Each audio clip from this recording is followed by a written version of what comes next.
cards, I think, aren't there? Can we apply for those or not? Yeah, there certainly are travel credit cards that Yeah. you can get. Unfortunately, as per one of our previous features, not available to Isle of Man residents. Oh, typical. The couple of cards that we can get hold of, they do have features on them which would certainly protect if you were to buy your travel on the credit card, and you actually can get refunds if things get cancelled or so.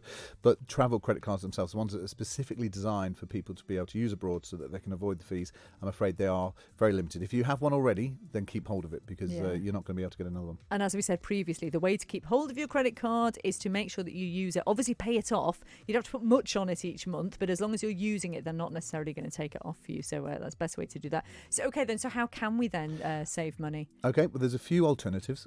Basically, there are you can just use your debit card when you're abroad. Now, there will be various charges which are applied to that, and it depends on which bank you're with, and depends on how high those charges are. Typically, there'd be a non-sterling transaction fee, a non-sterling purchase fee applied. On cash withdrawals, there's a non-sterling transaction fee and a non-sterling cash fee.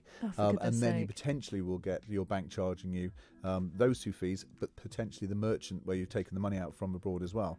One top tip is, if you're going to take money out abroad, don't take out so much that you become a serious target for theft. But every time you take money out, you'll actually be charged. So if you're thinking of just taking out 20 euros, say you're across on the continent, maybe take out 100 euros, so you're cutting down on those charges that you can actually do. Another thing to consider is actually taking the money out in the local currency, as opposed to that choice they give you whether you actually transfer to sterling or not. That way it'll actually be the rate that your bank will charge you, as opposed to the merchant which is providing the service there. So to clarify, choose the one that says in that currency. Exactly. Yeah, very much so. So don't get them to convert it for you. Exactly. Yeah, that will actually save on fees, and you'll get a better rate of exchange. Another thing that I've come across, we've got the old traditional traveller's checks, obviously, which you could take with you. Can you still do that? You can. Traveller's checks are still a very popular way of doing this. And basically, obviously, if they're going to a different number of countries with different currencies, traveller's checks you'd have in sterling, dollars, and you'd actually be able to use those without having to change individual currencies.